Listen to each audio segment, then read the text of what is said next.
Hello. So today we're going to be talking about how to find time when there seems to be no available time whatsoever. We all have some sort of goals that we're trying to achieve, or at least if you clicked on this video, it must mean that you have something you're trying to achieve, be it a workout plan, a side hustle, be it a self-improvement plan, whatever that is.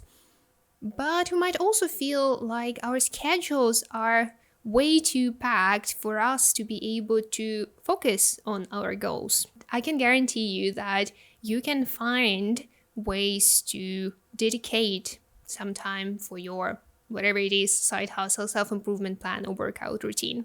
So the most important and most helpful thing is the ability to focus.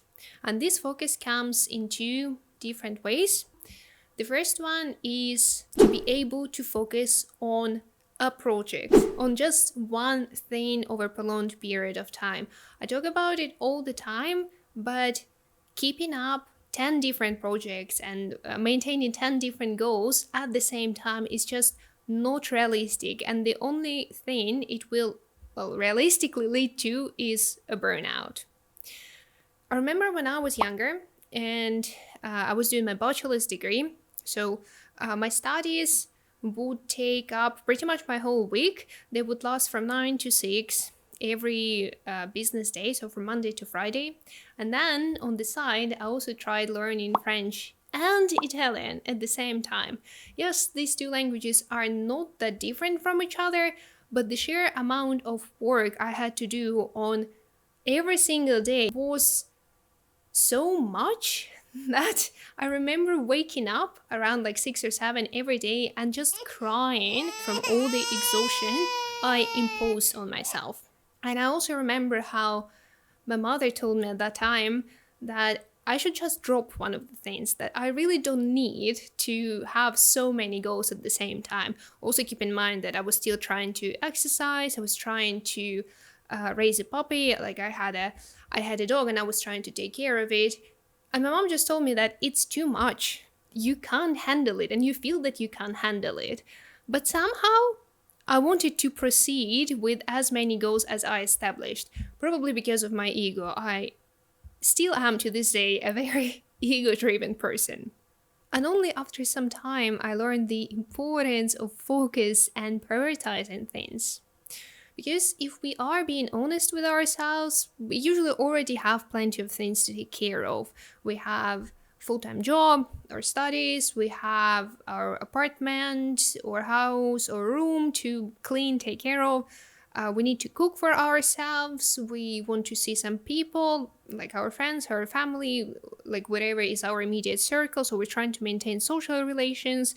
Then we'll probably have some self-improvement plan or some workout routine that just keeps us afloat. This is already 5. So realistically speaking, we can only have one project on the side as our goal where we would put our effort in time. Also, if you think about it, if you are spread too thin, you can't dedicate enough time or effort for each and every project that you're running at the moment, which will diminish the quality of work and will affect the end result. So if you actually want to have some progress in whatever area you are focused on right now, you will have to choose one, or I feel like the maximum can be 3, but definitely no more than that. So what I would suggest to you is to write down all the goals you're trying to achieve and assess them.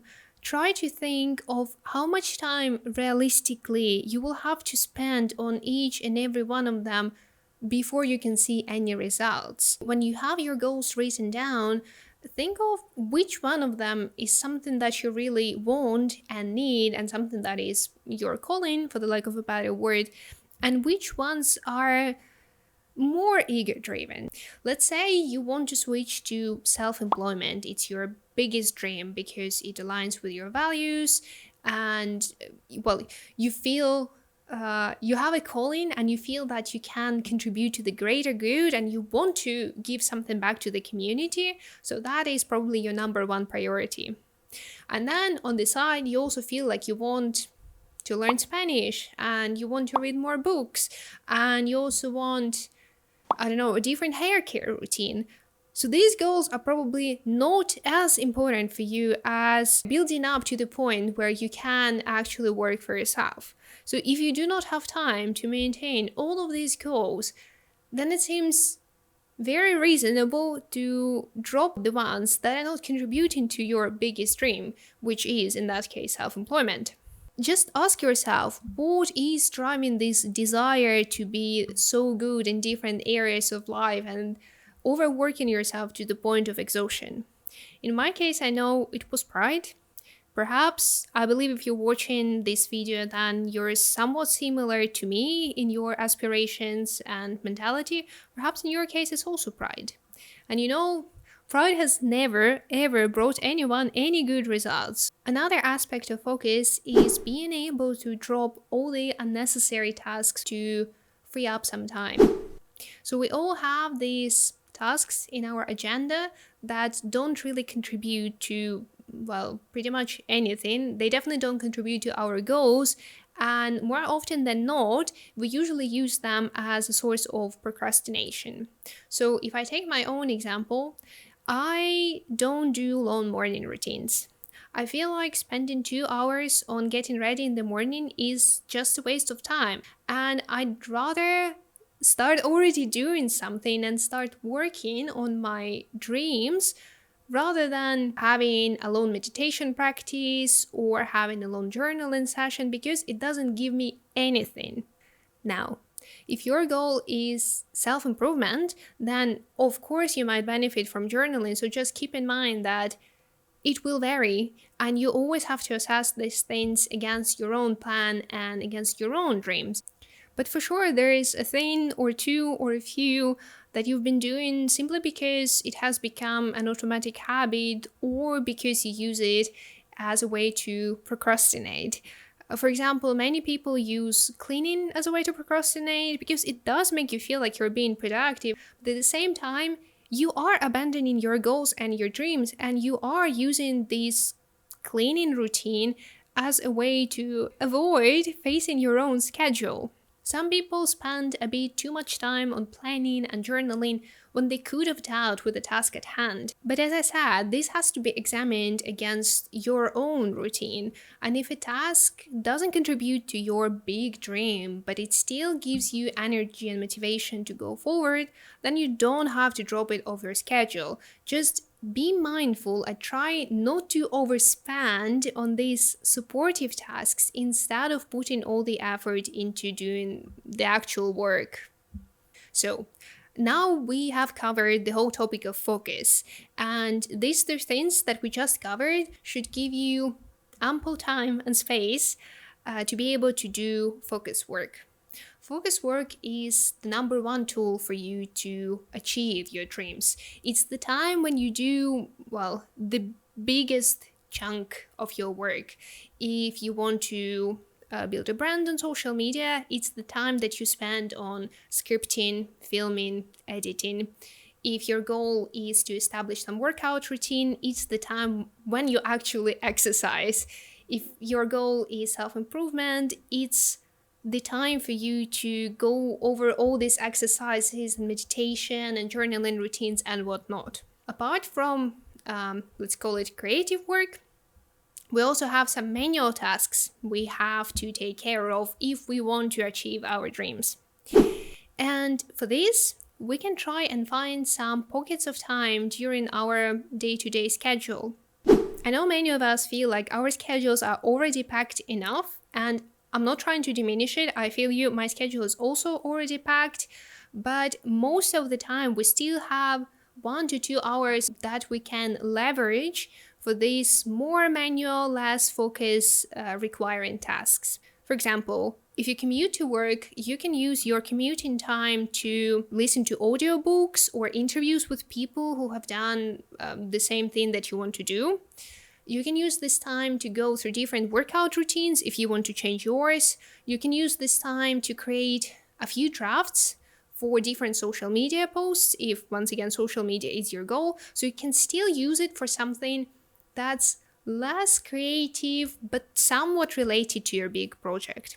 And even during your workday, you might be able to dedicate an hour or two, or even like 30 minutes to these more manual tasks. Just don't feel pressured. You don't have to dedicate a lot of time for these manual tasks, but you have to dedicate some and you have to be consistent with it. The next thing is mental capacity.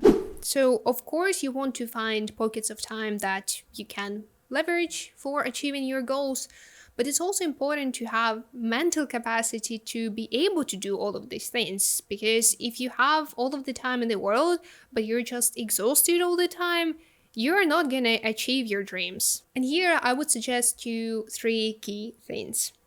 First of all, learn how to work smarter, not harder. I'm a huge proponent of the Pareto principle, that is, that 80% of the outcome comes from the 20% of effort. And I believe that, especially in our time with all the optimization tools, all the AI tools, it's more possible, it's much easier than ever before to automate your work process and to create things much faster. So learn how to use different tools and learn what works best for you, and make sure that you don't overwork yourself, because you really don't have to. Another thing, and this is something I talk about all the time, and that is rest hard. It's not just a capitalist myth that in order to work hard you need to rest hard, but it is actually sort of true that all the systems, like the lazy system of you and the proactive system of you, they have to be in balance. And you can't just constantly run off this energetic inner persona that you have, because, as you might already know, you will just burn out.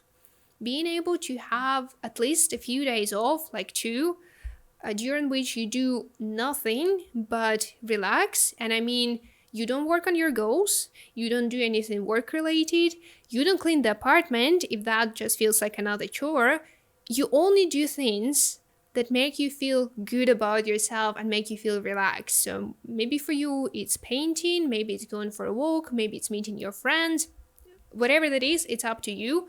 But you have to have the days when you do, so to say, nothing. And the final thing is to have an emotional support hobby. And what I mean by that is simply having an outlet for your emotions. When we are focused on our goals and we still have our full-time job to do, we might not have an opportunity to process or even face our emotions. So having a time slot that is dedicated simply for us to be in with ourselves and just dealing with whatever might come up is of paramount importance. And it might take different forms. For some people, physical exercise works the best. Going to the gym, running, yoga, whatever that is, whatever works for you, working with your body simply might be the best way for you to review your feelings, reflect on them, and just let them go.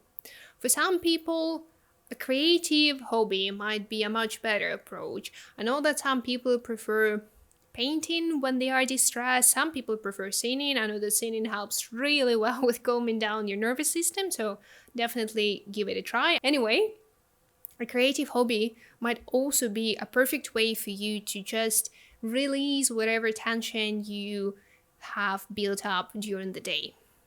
And this is it. Let's sum it up. In order to find time to dedicate to your goals, you have to work on one big project at a time, drop all the unnecessary tasks, leverage pockets of time from your existing schedule, leverage tools and systems to work smart and not hard, prioritize rest to maintain consistency, and finally, get some emotional support hobby. I hope you found this video useful. Let me know what you're working on right now. Perhaps we can create an accountability group. I've heard that helps. And otherwise, I wish you a happy day and I'll see you next time. Bye bye.